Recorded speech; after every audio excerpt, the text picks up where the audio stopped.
এরে নবীর উম্মতের দল, ওই মায়ের অবদান ভুলার মতো না।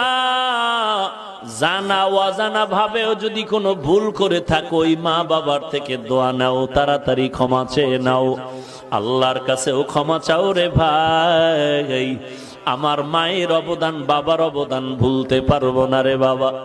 মাঝে মাঝে মায়ের সন্তানের মারে শাসন করার জন্য, কিন্তু দেখছো মাঝে মাঝে সন্তানের মায়ে মারার পরেও কিন্তু মা ঘুমাইতে পারে না।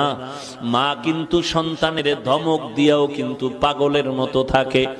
সন্তানের ধমক দিছে এমন জোরে, সন্তান অভিমান করে ঘরে যায় না, ভাত খায় না, মা কয়া ডাকে না। আব্বাজান একদিন তাকায় দেখতেছে বালিশে মাথা লাগায় তার স্ত্রী গুনগুন করে কান্না করে রাতের বেলা। আব্বাজান বলে, বিবি কেন কাঁদো? বলে, আমার অন্তরে বড় ব্যথা। বলে, কি ব্যথা? বলে, একটা সপ্তাহ হয়ে গেছে সন্তান আমাকে মা বলিয়া ডাক দেয় না। বলে, কেন? বলে, আমি একটু শাসন করতে গিয়ে ধমক দিয়েছিলাম, এই কারণে রাগ করেছে, অভিমান করে আর ডাকে না। আব্বাজান বলে, বিবি তুমি আরামে খাও, ঘুমাও, কোনো চিন্তা করা লাগবে না। সন্তান একদিন আগে পিছনে তোমার কাছে সেই ক্ষমা চাবে।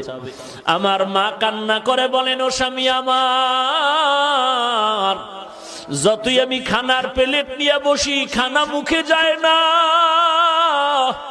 যতই আমি ঘুমানোর চেষ্টা করি, আমার চোখে ঘুম আসে না। কারণ আমি খানার থেকে, ঘুমের থেকে সন্তানের মা ডাকে যেই মজা পাই, ওই মজা আমি খানায় পাই না, ঘুমের মধ্যে পাই না। এরে নবীর উম্মতের দল, সন্তান মায়ের কাছে টেলিফোন করে, মা আমি 3 দিনের জন্য ঢাকা থেকে 1.5-2 মাস হয়ে গেল, এখন বাড়ি আসতেছি, ছুটি হয়ে গেল। আম্মা জান তোমার জন্য কি নিয়ে আসবো? বলে, আমার জন্য কিছু লাগবে না, তোর বাবার জন্য যদি কিছু পারো তুই নিয়ে আসবি। এরে নবীর উম্মতের দল, সন্তান মার্কেটে গিয়া শপিং করে, মাকে বলে, মা বলো কি আনবো? মা বলে, কিছু আনা লাগবে না। বলে, মা তুমি এমন কেন করো? বলে, বাবা তুই আমারে কি দিয়ে খুশি করবি? তুই যদি স্বর্ণের কিছু দাও তারপর আমি খুশি হতে পারি না। তুই তাড়াতাড়ি আয়, তোর চেহারাটা দেখলে যেই খুশি হব, ওই খুশি আমারে তুই কাপড় দিয়াও করতে পারবি না। তুই আমারে মা বলিয়া ডাক দিলে আমি বাজেই খুশি হব। এই খুশি তুই আমাকে কিছু দিয়ে করতে পারবি না।